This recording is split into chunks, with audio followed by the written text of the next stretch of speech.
मुंबई उत्तर पश्चिम मतदारसंघात ठाकरेंच्या शिवसेनेकडून अमोल कीर्तीकर विरुद्ध शिंदेच्या शिवसेनेकडून रवींद्र वायकरांना मैदानात उतरवलं गेलंय। एकूण मतदार संख्या आहे 16,74,800।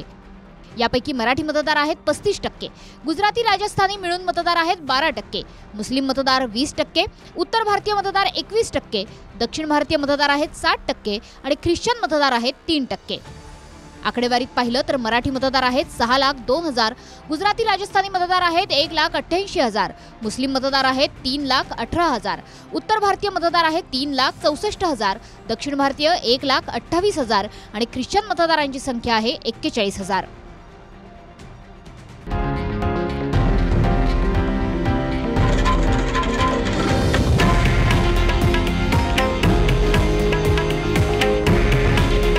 हे आहे देशातील नंबर 1 न्यूज नेटवर्क आणि आपण पाहत आहात TV9 मराठी। काळजी तुमची, हित महाराष्ट्राचं।